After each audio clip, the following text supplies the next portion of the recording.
Hello everybody, welcome again. There are few things that say summer as much to me as basil. So today, let's make some pesto. There are many kinds of pesto these days, but I'm kind of a traditionalist, so we're going to make the standard pesto. You folks are going to get a lot of basil this year, and I'm sure I don't need to tell you how to use it, especially when the fresh tomatoes come in, but pesto is really easy to make, and it freezes very well, and it's a great thing to have to pull out of your freezer in February. So let's go ahead and make some pesto. I'm going to describe the process of making it and then make it. The machine, which is the food processor, is kind of loud, so I'm going to just talk through it first. So here are the ingredients that we're going to use. Pretty simple. Here's the basil. The basil you get will probably have much bigger leaves than this. Same thing. Some good Parmesan cheese, some fresh garlic cloves, some pine nuts, which you can toast, which is what I did, or if they're fresh quality, you can use them as they are, and some olive oil. That's all of the ingredients. When we make this, it can be used for any number of things. The traditional thing the pesto is used on is pasta. You can use it on fish. You can use it on chicken. Pretty much anything you want. It's a pretty distinctive and strong flavor. So you just want to keep that in mind, and you probably need a lot less than you think you do. But as I said, and we'll talk about it when I get through making it, it freezes and stores very well. So I'm going to go ahead and make it. We're going to do it in the food processor.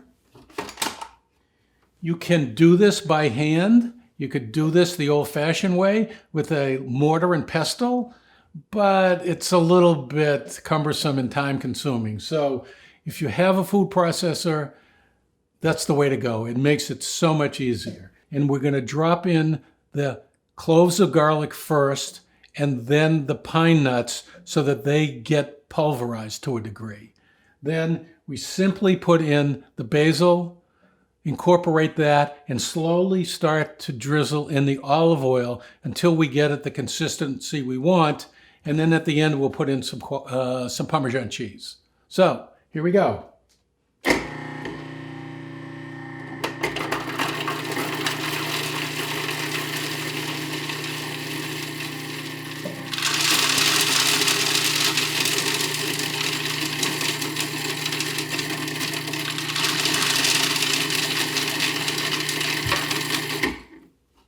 So you want to stop a little bit in between and scrape down the sides of the bowl.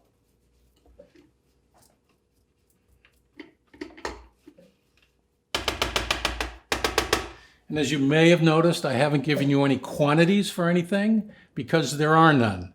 If you like garlic and you like it a lot, put in more cloves. If you don't, you can probably omit it or at least use one. Same with the pine nuts. The pine nuts have a pretty distinct flavor.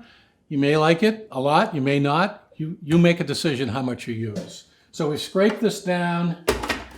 We're going to turn this back on after we put the basil in here. And there's no, I didn't weigh this out, I didn't measure this. It's just as much as you have available at the time.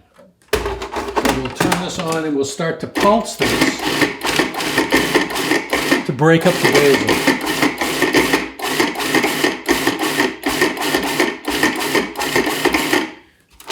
Take a look.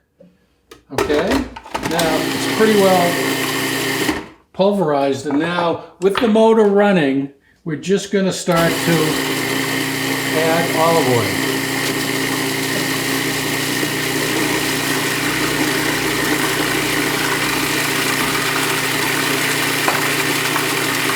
We'll let it run for a couple of seconds, stop it, and let's take a look and see if we like the consistency, see if everything is has melded together.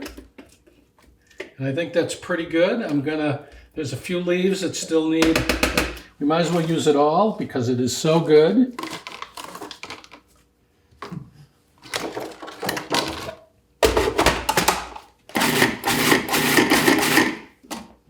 just a little bit more olive oil. That should be fine. And now let's add some good quality Parmesan cheese. Once again, if you like Parmesan, if you like the taste of it, add a lot. If you don't, just vary it according to your taste.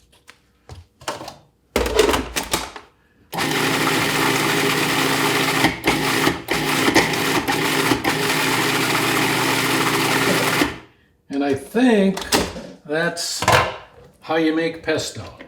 So let's take a look at this together. Let me pull the blade out. And that's pesto, folks. So let's put it in a bowl so you can see it. And let me just show you. This is a pretty standard consistency for this.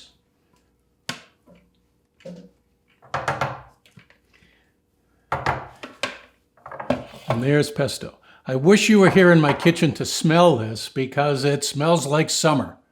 And so there's a couple things you need to know about storing this. You can see it's a vibrant green color now. If you put it in the refrigerator and looked at it tomorrow, it will look brown. Now, don't panic. It's okay. It hasn't gone bad. It's not stale. It is just oxidized a little bit. If you take spatula, fork, and stir it up, it will come back to a green color.